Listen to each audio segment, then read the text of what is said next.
Parliament മന്ദിരത്തിലെ സുരക്ഷയുമായി ബന്ധപ്പെട്ട വിഷയത്തിൽ പ്രതിപക്ഷ പ്രതിഷേധം അരങ്ങേറുമ്പോൾ എംപിമാരെ സസ്പെൻഡ് ചെയ്തുകൊണ്ടാണ് ഈ വിഷയത്തെ ബി.ജെ.പി. നേരിടുന്നത്. സുരക്ഷാ വീഴ്ചയെപ്പറ്റി സംസാരിക്കാൻ എന്തുകൊണ്ടും ആഭ്യന്തരമന്ത്രി കൂടിയായ അമിത്ഷായ്ക്ക് ബാധ്യതയുണ്ടെന്നിരിക്കെ അമിത്ഷാ സംസാരിക്കണം എന്നാവശ്യപ്പെട്ടതാണ് ഇപ്പോൾ എംപിമാരെ പാർലമെന്റിൽ നിന്നും പുറത്താക്കാൻ ബി.ജെ.പി. ശ്രമിക്കുന്നതിന് പ്രധാന കാരണം.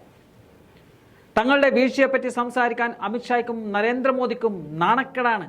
മുമ്പ് മണിപ്പൂർ വിഷയത്തിൽ മോദി പാർലമെന്റിൽ സംസാരിക്കണം എന്നാവശ്യപ്പെട്ടുകൊണ്ട് പ്രതിപക്ഷ പ്രതിഷേധമുണ്ടായിരുന്നു. അന്ന് ഇതുപോലെ എംപിമാരെ സസ്പെൻഡ് ചെയ്തിരുന്നില്ല. എന്നാൽ മോദി ഒരക്ഷരം ആ വിഷയത്തെക്കുറിച്ച് സംസാരിക്കാൻ കൂട്ടാക്കിയുമില്ല.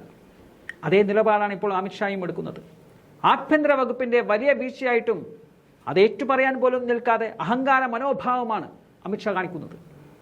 അതാണിപ്പോൾ പ്രതിപക്ഷാംഗങ്ങൾ ചൂണ്ടിക്കാട്ടാൻ ശ്രമിച്ചത്.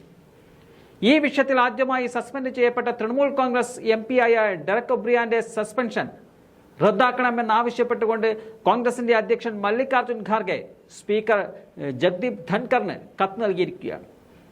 ഡെറക് ചെയ്ത തെറ്റ് അമിത്ഷാ വിശദമായി ലോക്സഭയുടെ സുരക്ഷയെ സംബന്ധിച്ചുള്ള വിശദീകരണം നൽകണമെന്നതാണ്. തികച്ചും ന്യായമായ ആവശ്യമാണ് ഡെറക് നടത്തിയിരിക്കുന്നത്. അത് എങ്ങനെ ഒരു അധാർമിക പ്രവൃത്തിയാകുമെന്നതാണ് ഖാർഗെയുടെ ചോദ്യവും. അതുകൊണ്ട് തന്നെ തൃണമൂൽ കോൺഗ്രസ് എംപിയുടെ സസ്പെൻഷൻ റദ്ദാക്കണമെന്നതാണ് ജഗ്ദീപ് ധൻകറിന് അയച്ച കത്തിൽ ഖാർഗെ ചൂണ്ടിക്കാണിച്ചിരിക്കുന്നത്. അദ്ദേഹം ഖാർഗെ അയച്ച കത്ത് പരിഗണിക്കാമെന്ന് ഉറപ്പ് നൽകിയതായും ഖാർഗെ വ്യക്തമാക്കുന്നുണ്ട്. പാർലമെന്റിൽ എംപിമാരെ സസ്പെൻഡ് ചെയ്തുകൊണ്ട് എതിർ ശബ്ദങ്ങളെ അടിച്ചമർത്താമെന്നതാണ് കേന്ദ്രത്തിന്റെ കണക്കുകൂട്ടൽ. അതിപ്പോൾ രാജ്യസഭയിലും ലോക്സഭയിലും ആവർത്തിക്കുകയാണ് കേന്ദ്ര സർക്കാർ.